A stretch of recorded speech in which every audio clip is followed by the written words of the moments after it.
त्याचा पूर्व इतिहास माहिती आहे. ताम्रपटाचे झेरॉक्स पण आपण दरवेळेला देतो.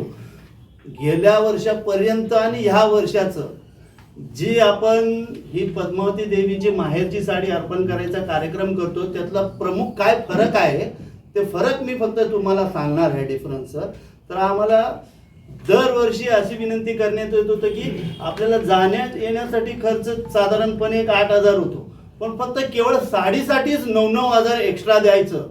मग 16-17,000 रुपये खर्च करायचा म्हणलं तर फक्त काही विशिष्ट वर्गच त्यासाठी येऊ लागला प्रत्येक वेळेला. ते एक बंधन होतं. अशी खूप जणांची आम्हाला मागणी होती. मग त्याऐवजी मागच्या वेळेला देखील आमचे दोतासाहेब आणि दासरीसाहेब असे खूप पत्रकार बंधूंनी देखील विनंती केलं. त्याऐवजी समाजाच्या वतीनेच एकच मोठी साडी महावस्त्र अर्पण केलं आणि त्याऐवजी बाकीच्यांकडनं ती रक्कम जर वगळली तर सामान्य खालचा वर्ग देखील ज्यांना याच्यामध्ये भाग घ्यायचा आहे ते घेऊ शकतात आणि स्वेच्छेने काहीतरी त्यांना जर ह्या साडीसाठी देणगी द्यायचं असेल तर ते देऊ शकतात.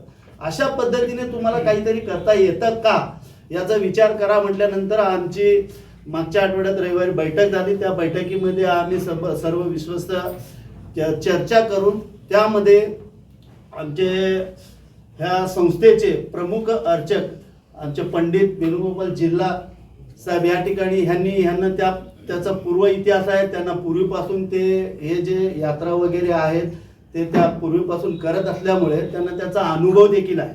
मग बाहेरच्या व्यक्तींना देण्याऐवजी आपणच हे करू. मग त्यानंतर मिनिमम कॉस्टमध्ये आपल्याला मॅक्झिमम जास्तीत जास्त लोकांना घेऊन जाता आलं पाहिजे आणि त्याचा बेनिफिट देखील मिळाला पाहिजे आणि सर्व स्तरातील लोकांना कळायला पाहिजे की तिरुपती बालाजी जे आहे ते पद्मशाली समाजाचे जावई आहे आणि त्या अशा प्रकारचा एक कार्यक्रम होतो हे कळण्यासाठी कितीमध्ये करता येतं हे आम्ही तपासल्यानंतर इथून सोलापुरातून रिझर्वेशन स्लीपर क्लास टू तिरुपतीला पोहोचल्यानंतर तिथं बस आपली स्वतंत्र बस असणार आहे. त्यासोबत आल्यानंतर रूम स्वतंत्र अशी रूम, भोजन, चहा, नाश्ता सर्व काही इन्क्लूड, राहणं हे सर्व इन्क्लूड करून त्याचबरोबर वर तिरुपती बालाजीचे दर्शन आणि खाली साडी अर्पणचा कार्यक्रम, त्या ठिकाणी कुंकुमार्चनाचा कार्यक्रम, हा सर्व कार्यक्रम जे आहे ते आम्ही या ठिकाणी 4,000 रुपयामध्ये बसवलेला आहे. सर्व समाज बांधवांना जास्तीत जास्त करून सहभागी यात घेण्यासाठी मिनिमम कॉस्टमध्ये करण्याचा प्रयत्न केला. एवढ्यामध्ये आपण या वेळेला सोय देता.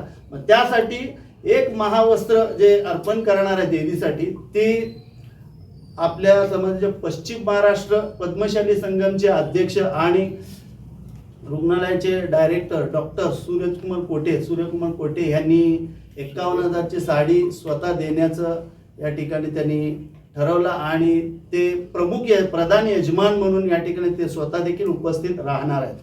तर हा बेसिक डिफरन्स आहे मागील वर्षापर्यंतचा आणि